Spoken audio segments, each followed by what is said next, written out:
fun doing two, not one. We're going to do one, and then we're going to throw in a second one for free. Two episodes for the price of one. That's right. Two for the price of one. We're going to do 2 episodes, so hang out with us. Please chat in the chat box about our 2 pieces today. The first one we're going to do is something that Bola, you're a new homeowner. Yes, and so are you. I am.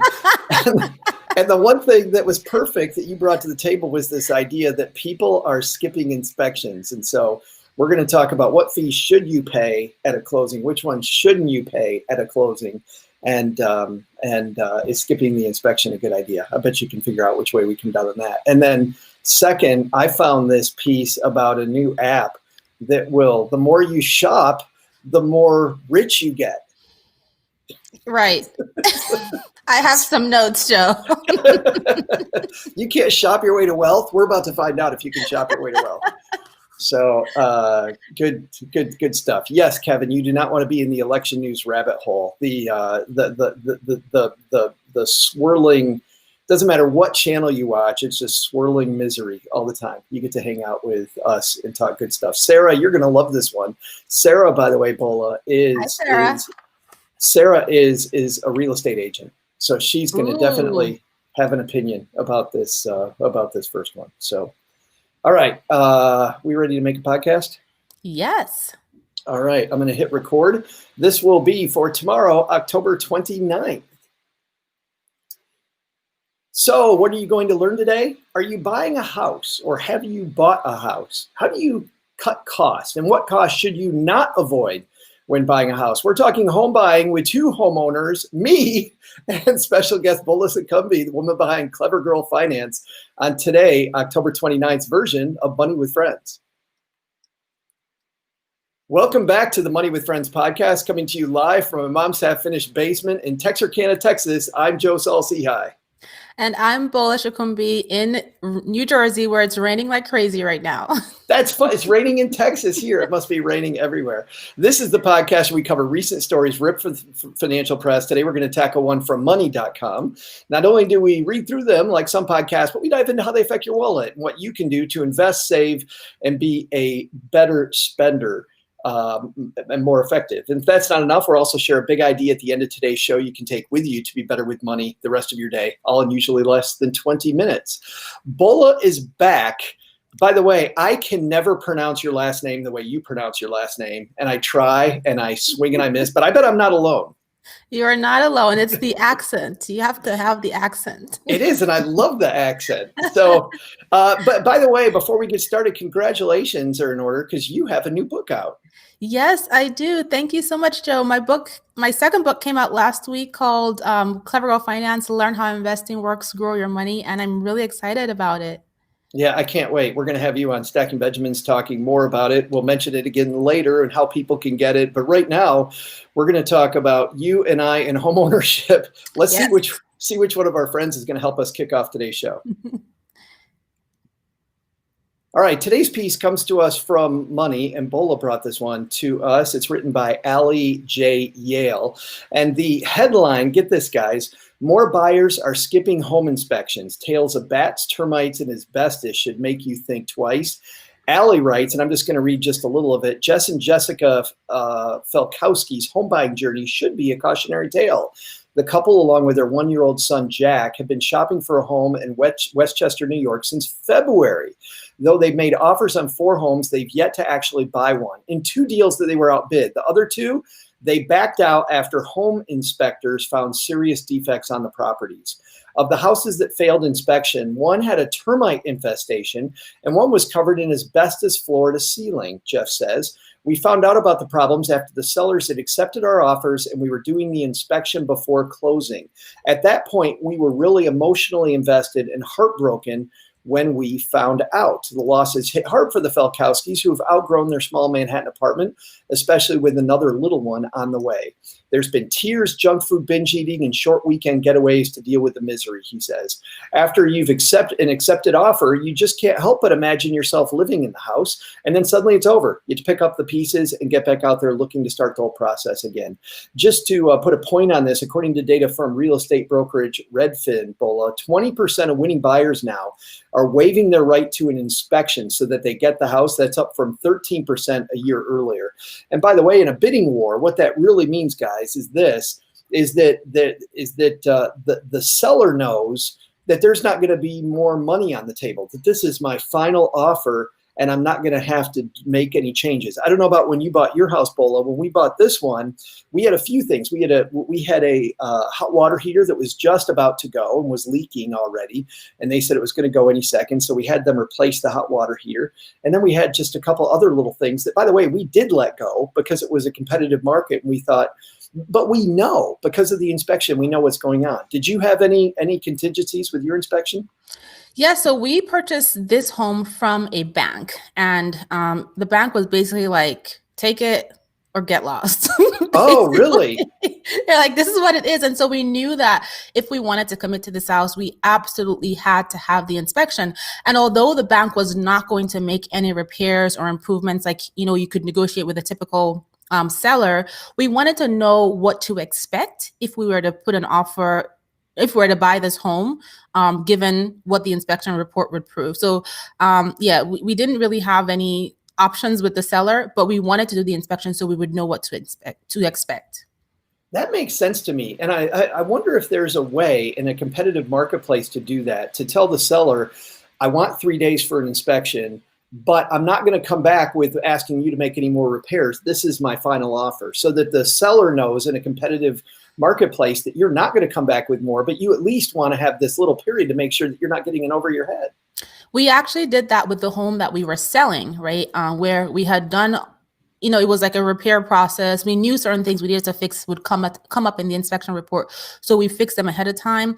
And when the buyer did their inspection, we let them know that we fixed most things that are probably going to come up in your inspection report. And there's some things that we're just not negotiating. Take it or leave it, like the bank told us.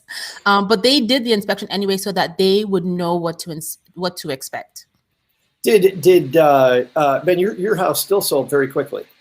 Yes, I mean, if you combine the low interest rates and the pandemic and the fact that we live, in really close proximity to New York City, it's a mass exodus, and people are bidding on houses. A friend of mine was telling me she came from Canada. Unfortunately, her mom passed away, and she came to sell her mother's house. She expected to be here for about 6 weeks. She came here the day they cleaned up the house in a couple of days, put the house on the market. The first day they had 80 people walk through. 80 people. The next day they had 11 offers, and the lowest offer was their asking price. So it's crazy. So I can imagine people waiving their right to a home inspection. But I will tell you from personal experience that is a very dangerous and risky thing to do. Yeah. Well, think about it this way. I mean, the house is going to be multiple thousand, tons of money. And yet a home inspection costs between $300 and $600, maybe depending on where you live in the United States to get that done. That's a small insurance price. Like, I look at your inspection as insurance, right? I'm buying this $300, $600 insurance policy just to make sure I'm not going to get completely screwed. My son buys houses, and he was getting ready to buy one, had the inspector come out, and the inspector actually told him, he said, this foundation is a house of cards. He said, there really is no foundation. The house is sitting on cinder blocks. And he even showed my son, he goes, Nick, this is the worst house I've ever seen. And yet when you walked into it, these flippers had redone the inside, made it look all, you would have never known that the house was sitting on cinder blocks. Right. Listen, I've had, like in New Jersey, our buyers paid about $900 to inspect the house. We paid the home that we purchased about $900 to inspect the house. Totally worth it. And, the article talks about bats. Bats are the least of your problem. You can pay $1,500 and get those bats the heck out of your house. That's not the worry. I remember when we first bought the house that we sold, it was raining so badly in that window of time, and we weren't unable to inspect the septic because of the rain. And the home inspector and the realtor were like, like, oh, the inspection is so clean. There can't be anything wrong with that septic. And the day before closing, I told my husband, we need to inspect that septic. Yeah. And guess what? The septic failed. And that was a $30,000 repair. Wow. That we would have been stuck with if we had chosen not to inspect. And we ended up moving closing by 9 weeks. We had to move into a hotel, 3 different hotels, and move around, but it didn't cost us $30,000. No. It cost us like $3,000 to rent the hotel. Okay. So home inspection, $900 is nothing compared to this hundreds of thousands of dollars property that you're trying to buy. That's when you're like a few thousand at a hotel. Totally inexpensive, like not a big, not a big deal. It was almost the same price as the mortgage. So basically, we lived in a hotel for that period of time versus paying a mortgage. Kevin and Sarah hanging out with us today have great points. Kevin says, we narrowly avoided buying a house with a crack in the foundation. This is our first home, so we are strong proponents of having an inspection. Man, the crack in the foundation can be not just horrible for you, but if you go to try to sell the house later, you have to tell people that there was a crack in the foundation. At least where I live in Michigan, you had to tell people, in Texas that was there. Sarah is actually a real estate agent and said she's had 2 buyers skip inspection this year. And I'm wondering, Sarah, if you were their agent and if you told them not to skip it, or maybe if Sarah's got some more details for us while she does that. I think the value to skip an inspection, the value of the property has to be like really, really well below market value, where you've built in this, you have this buffer built in where if you find structural issues or you find things like septic or those kinds of major issues, the difference in your purchase price and the value of the property right in that moment, not in 10 years into the future, right, can cover those costs. And I get I've been watching a lot of HGTV as a now new homeowner, and I see like these flip it shows where they take these big massive risks. And I think those shows, with the popularity of people being home with the pandemic and focus on their homes, people think they are those people. You think you're the flipper, the celebrity flipper on TV. You don't know what deal. Half of that stuff is staged. So, I'm very wary when people say, oh, I don't need the inspection. It's $600, $900. It's okay to walk away from the house. You will find another amazing house. It's so frustrating. Well, and they make it all look so easy, Bola. They make it look so easy. Just, hey, I just a couple weeks and I magically take out these walls and bam, I've got this beautiful spot. Then I go to do it and I wreck my drywall and everything's horrible. I feel like I can build a house from scratch, Joe. Watch me. Hey, I've played with Lincoln Logs before. I know what I'm doing. I'm a big fan of Legos. I'm sure there's no difference. It's going to be great. I got to ask you another question, because I think that there are some places though where people might be able to find the money to afford an inspection. I know that some people, Bola, don't do a good job, as an example, on their mortgage, and they pay a bunch of closing fees when it comes to getting their mortgage. And in fact, even on the truth in lending disclosure, it says these fees are non-negotiable. These fees are negotiable. And now you want to make sure the people that you work with are fairly compensated. But on that negotiable side, I think there's some room there to at least make up part of the inspection costs so that you don't have to waive it. I agree with that. But I also feel that if you are able to save 10 or 20% for a down payment, you can find the $600 for a home inspection. Good point. If you are willing to move into this house and buy new furniture, you can put your furniture on hold for a couple months to put aside that $600 to pay for the home inspection.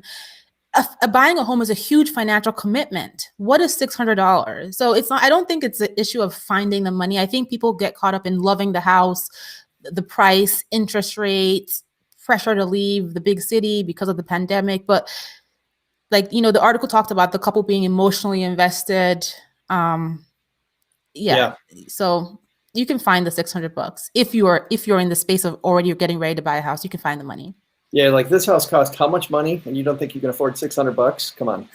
I mean, in New Jersey, we're talking about at least $300,000, $400,000, $500,000, $600,000, right? You can find $600. You can borrow $600 from somebody and pay them back later. Yeah, you look at these people.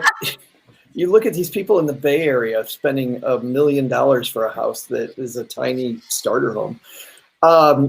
In just a second, Bola and I are going to have our takeaways from today's discussion. But first, Art is one of the oldest, Sotheby's, by the way, the oldest company on the NYSE until recently, and largest asset classes in the world.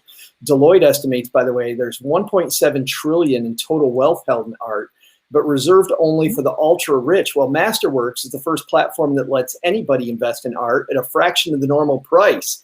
Now you can buy and sell shares of multi-million-dollar paintings by blue chip artists like Andy Warhol, Jean-Michel Basquiat. Boy, I messed up that one.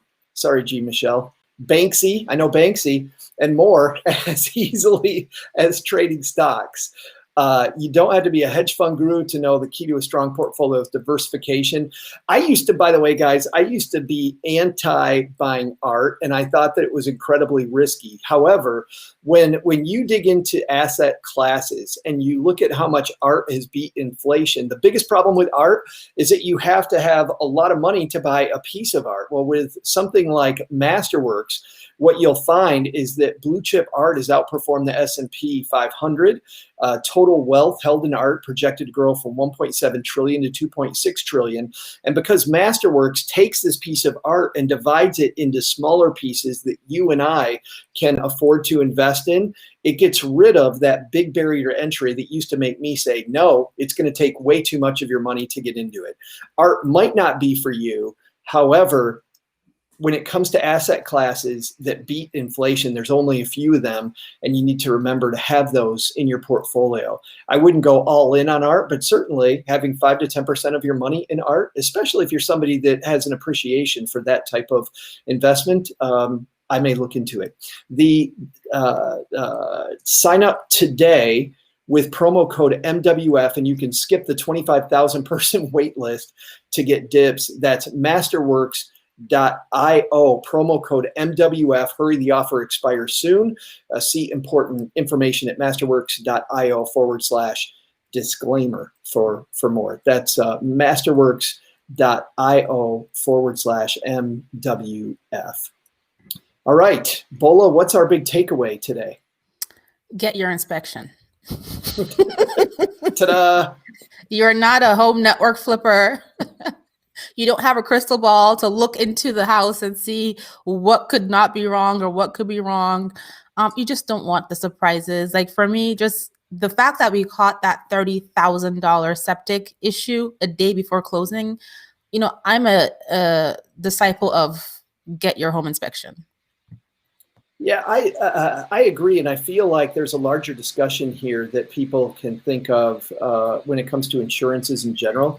We often say, I'm not going to get disability coverage because it's too expensive. And usually, by the way, the most important insurances are the ones that cost the most. And it's not that insurance companies are trying to rip you off. It's that they know, well, don't get me wrong, they're trying to make a profit. But the big point is the reason they have to charge a lot is because actuarially, there is a good chance it could happen to you. So disability insurance is important. Life insurance is important for some people that have things that they need to cover. So this is another big expense in your life. This house is going to be probably the number one asset, Bola, that you own. And to say, I'm not going to buy insurance on that is ridiculous. Yeah, I agree with you 100%. So let's talk a little bit about the new book. You talk investing this time. Yes, I do. And for those of you listening, I was just doing my shimmy dance in the book. I should have had some music for you to do that too. We could have made a TikTok video. Yeah, so the book is about investing, specifically why it's important to invest, and just guiding people to understand how investing works, because there's so much complexity. People get overwhelmed. And then there's all this like hot stock and like hype on social media about what you should buy, what you shouldn't buy. And people are just following the masses without truly understanding what it means for them, their objectives, their goals, and how to create a plan that makes sense. So this book is all about, guiding the beginner investor to understanding how it works, creating a plan for themselves, and really being a confident investor, with their money. Yeah, we just did that ad earlier for Masterworks, and that's not a place for a brand new investor to start, by the way. Just buy yourself an index fund and start to get comfortable and read Bola's book. Because I think, Bola, to your point, I think a big problem people have is they they make it too complicated, and they think in their head that it's really hard to be an investor. But if you've got a 401k available at work, guess what? You're an investor. Exactly. And that typically is the average individual that's working for an employer. That's typically their first foray, their first step into investing. And the best part of it is that you may get free money and it's automated. You don't have to think about it every paycheck. We're going to talk about free money next time, by the way. And before I get into that, where do people get it? They can get it at clevergirlfinance.com, but they can get the book, I think, everywhere. Everywhere books are sold, Amazon, Target website, Walmart website, Audible, etc. That's awesome. And we will link to that also, by the way, on our Money with Friends podcast webpage, moneywithfriendspodcast.com. Tomorrow, we're going to talk about free money. Can you shop your way to wealth? Bola might have an opinion about that. We'll see you guys tomorrow back here at Money with Friends. Bye-bye. Bye. 18 minutes. Bam. Nice. That was good. That's right. I was going to make a comment about your art, but I'm like, I should be quiet and not mess up the sponsor. I was like, this is how the ultra rich hide their money, because art is so low key. Like, if you don't know, you don't know. And what I mean, they're your typical IRS auditor. Can they tell a Monet from a Van Gogh from a I can't even read the name of that one artist. I know, I have right? no idea. This is how they hide money, evade taxes. I used to tell people, I would have people ask me, they'd ask me about buying collectibles or art and stuff. And I would tell them, Bola, actively when I was a financial planner, I was like, hell no, because it's so expensive and there's so much. But now you got these companies doing these fractional shares where you can buy just a little bit of it. And historically, when you look at the risk reward pyramid, the risk reward is a lot better than people think that it is. And I've had people give me pushback on that, by the way, going, you shouldn't be telling people to buy art. And by the way, if it were a $5 million painting, I go, oh hell, or even a $100,000 painting, I'd say hell no. I think once your bases are covered, right? There are many other assets you can purchase, like art. But this is like, again, super wealthy stuff: art, vintage cars that go up in value, certain types of jewelry, things like that. It's just how they spread their money across to stay broader, diversified, and also, in case push comes to shove and they need to grab something and hop on the private jet, I could just grab that painting, grab my Rolex, and I'm out of here. Get in my vintage car, and I'll be out. Well, I like the fact here that you don't even have to take possession of it, right? I mean, here, when you own a fractional share, I just know on a little piece of, we actually did a Friday FinTech segment on Stacking Benjamins about this company Rally that buys the vintage cars. They actually bought, listen to this, they have a first edition F. Scott Fitzgerald, not Tender is the Night, the big one, F. Scott Fitzgerald, oh my God, what's his book? I don't know. Oh, come on, Bola. Shifting the pressure to me, I don't know. Yeah. Oh my God, what the hell is F. Scott Fitzgerald's book? It's been a movie so many times. Is it Great Gatsby? Yeah, Great Gatsby. Yeah, there it is. I knew that. Yes, of course you did. That's all like Bola saved me. So we, but anyway, a first edition signed Great Gatsby, and they've divided that into fractional shares, and they keep it in this sealed safe that is fireproof and stuff, can't get at it. And they divide that now into fractional shares, and you can buy a little piece of that book. And I think once somebody has a portfolio, buying little pieces of that, not bad at all. Yeah, all about diversification. Yeah, watch out for the fees. Watch out for the fees. But anyway, Sarah's got a question for you too, Bull, before we go again. She says, is your book accessible for somebody who knows nothing about investing and self-employing? I'm concerned about my friend who's a hairstylist. Yes, that is the whole idea of the book for someone who's just, I don't know where to start. What does this even mean? What is a stock? What is a bond? That is the book for you.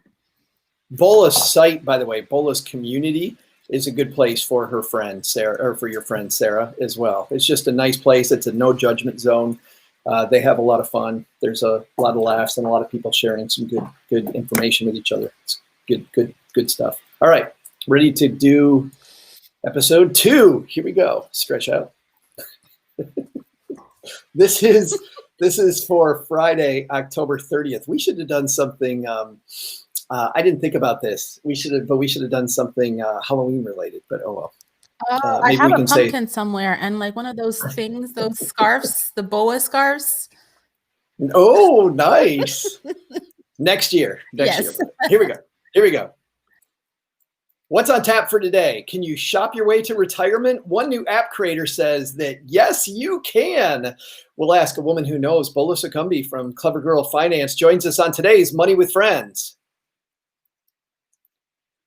Welcome to the Money with Friends podcast, coming to you live from my mom's half-finished basement in Texarkana, Texas, where we make the Stacking Benjamin show. I'm Joe Saul-Sehy. And I am Bola Sokunbi, coming to you from rainy New Jersey.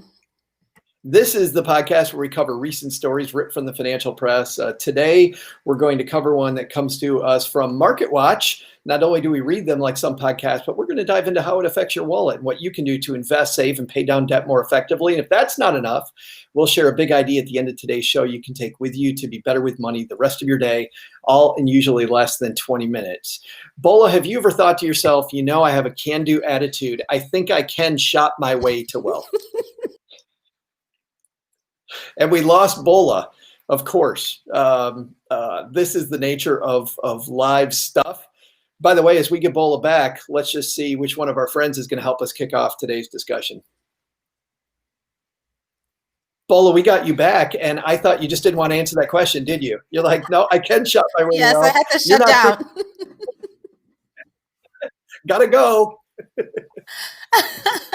I mean, I've never thought that to myself, but I'm definitely ready to explore it in this conversation. Well, let's do it. This piece, as I mentioned, is from MarketWatch. It's an opinion piece. I don't often do opinion pieces, but this is from Brett Ahrens, who often writes some great stuff. He says, how to shop your way to a $400,000 retirement. Brett writes, can shopping make you rich? Well, not exactly, but it might soon be possible to shop your way to a good retirement, sort of. A new venture from a community bank and a Silicon Valley technology company will soon let you finance your individual retirement account with online shopping rebates from 13,000 retailers, including a lot of big names like Walmart, Nordstrom, and Macy's. IRArewards.com is being launched by BPAS, the Retirement Plan Administration arm of Community Bank System. Goes through who's in it. Also, Evo Shares is taking part in this. So you set up an IRA with BPAS, download a browser extension from Evo Shares, connect your accounts, and off you go. Brett writes that this isn't chump change. You're going to get back somewhere between 1 and 15% of what you spend, depending on the company. The network of retailers includes Target, Microsoft, and Samsung, as well as a lot of smaller brick and mortar stores and retail establishments that are desperate to boost their online sales. And I think that's the key. They are desperate to compete against Amazon, who I believe now, Bola, gets $1 out of every $2 people spend online goes through the Amazon channel. It's incredible. They write anything from yoga studios to restaurants. Any brick and mortar store can opt into the network. They talk to, first of all, your initial impression of this. Do you think you can shop your way to IRA riches, Bola? I mean, in theory, it kind of makes sense, right? You get to save money based on what you do, shopping. It's automated. You don't have to think about it. And for someone who typically is not investing or is not investing regularly, it could just be part of their everyday grocery store, clothing, kid stuff, and then some money gets put to investments. But here it comes. Here's the Bola I know. But you have to spend money in order to save it.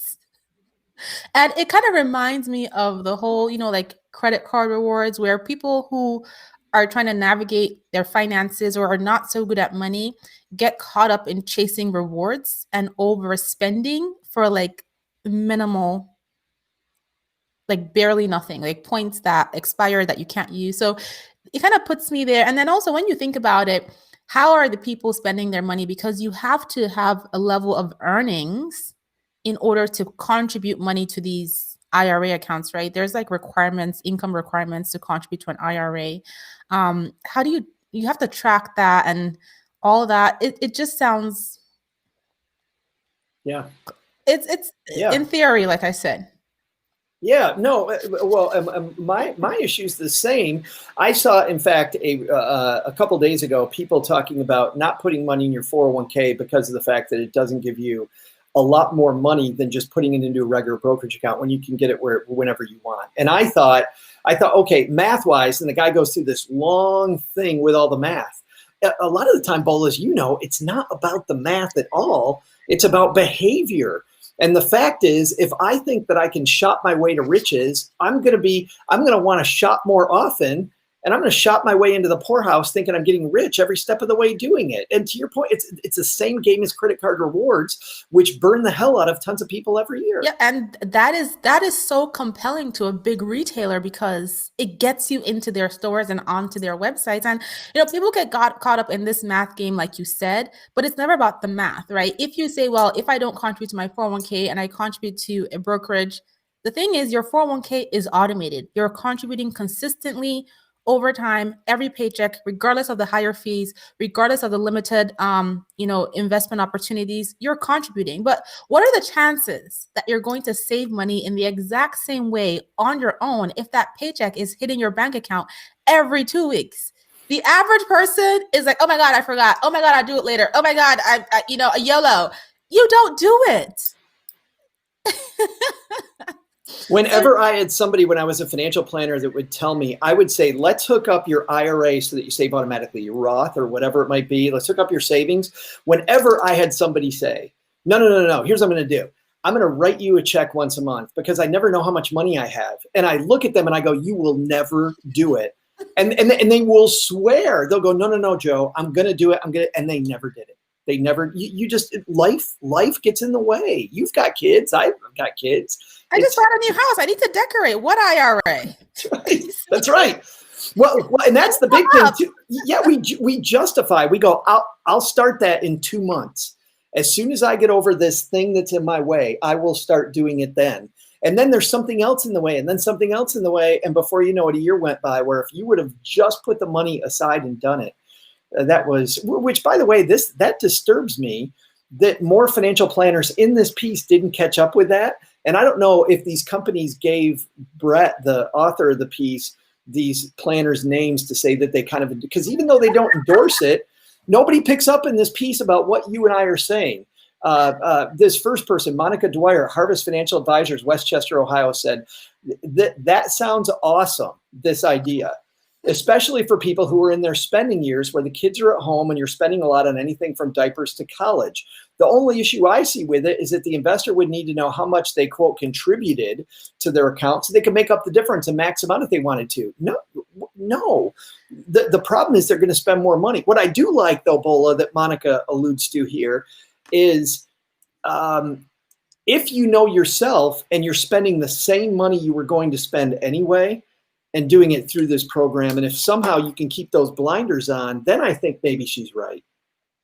Yes, if you know yourself, right? But the challenge with human behavior is that many people may know themselves, but they may not act on what they know. I find it also interesting that one of the planners, Leslie Beck at Compass Wealth Management in Rutherford, New Jersey, she said, I like it in theory, right? When you put it down on paper, it's an attractive thing. It's, oh, wow, I shop on this website, I'm going to get 2%. I shop on Amazon, I'll get 3%. In theory, it makes sense. But are you overspending? And if you were intentional about putting money aside for investing, couldn't you still save that amount or more? So in theory, yes. Yeah.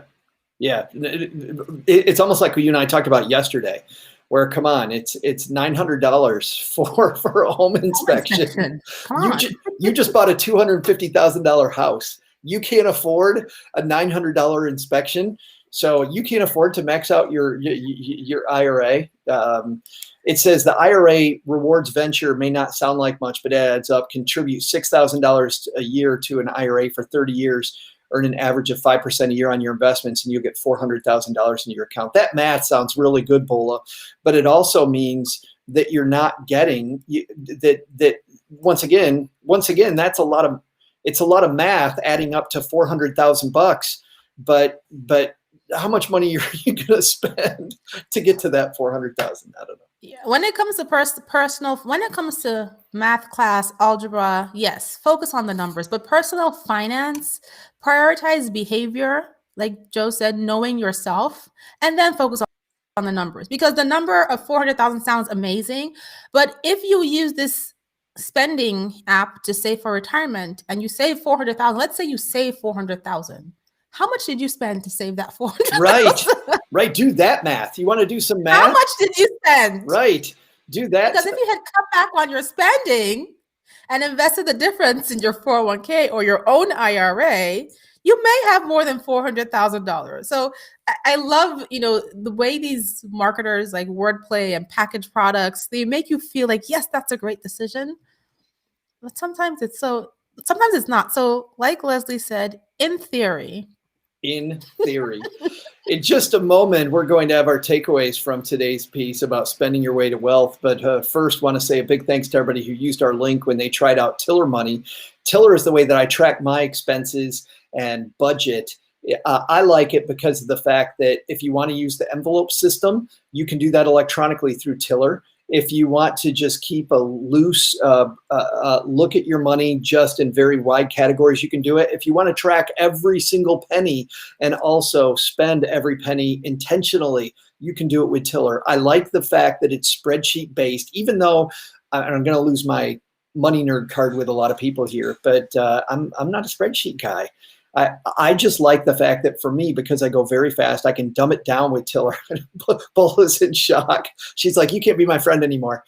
Head to tillerhq.com/MWF to check it out yourself. You'll get a free 30-day trial using our link, and you can see why I like it so much. That's tillerhq.com/MWF. By the way, it works with either Google Sheets or with Microsoft Excel, and you don't start from scratch. They have a whole community of people creating templates, and you can safely download any of the templates that they have there to start tracking your money with Tiller. Bola, what's our big takeaway today? Can you spend your way to riches? Can you be the next Rockefeller? I mean, I don't think $400,000 is going to make you the next Rockefeller, but spoiler, it is riches. Spoiler.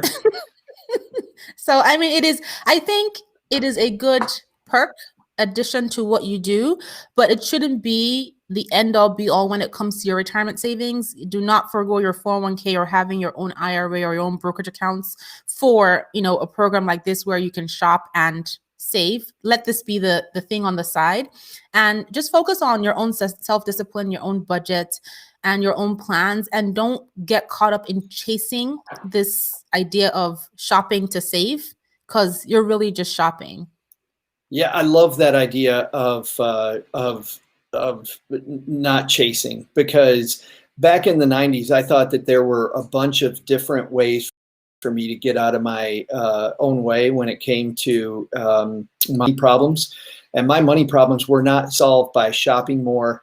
They were not solved by spending more, not tracking my money more. They were solved by actually knowing myself and realizing that if I had any money or any credit in my wallet, I would spend it. And so I would have to purposefully set up systems to make sure that I didn't have money available. And once I did that and I got my act together, guess what I do today? Now today I use credit card rewards. I use them a lot. I get, we fly places all the time. Not so much during COVID, but I absolutely love credit card rewards. But credit card rewards would have killed me back in the 90s, would have sunk my ship, because back then I did not have a healthy respect for money, and I had to have that first. So knowing yourself and having healthy skepticism, as Bola says, I think is the key to success. Speaking of a key to success, there is a podcast that you have that can be the key to success for a lot of our listeners, Bola. Clever Girl Finance Podcast. Yes, it's called the Clever Girls Know Podcast, and we have a fun, no shame, no judgment conversation about money, life, business, and all the different transitions women go through. And we just talk about it. And, I interview some amazing women, who share their stories. Yeah, some fantastic women. And it's always fun. It has a light feel, but you get into some deep, serious topics with your guests. Yes. I mean, we have to make this conversation around money and everything that comes with it approachable, kind of like what we are doing right now. Otherwise, people block it out and they feel overwhelmed and they feel stressed. But by making it approachable, it makes it easier for you to take that first step towards your financial wellness. Well, it is such a fun podcast, and we'll link to it, by the way, on our website, moneywithfriendspodcast.com. Bola's back here again next month. Thanks again for hanging out with us for a couple days. I appreciate it. Thank you for having me. This is so much fun. 15 minutes.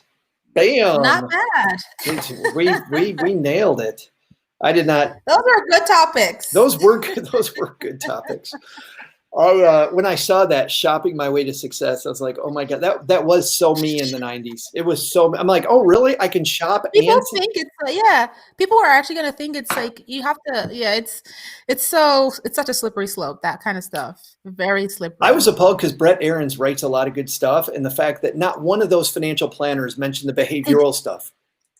Maybe they edited it out. Maybe they edited it out because it's so obvious somebody has to call it out. Yeah, I can't, but I can't. They may have edited it out. I can't figure out why, because he's a really responsible guy, and it just felt a little.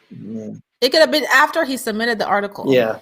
Oh, you're right. Oh, yeah. Editing is weird sometimes. Yeah. Well, and we've done those before, and you've seen those articles where the headline has nothing to do with actually.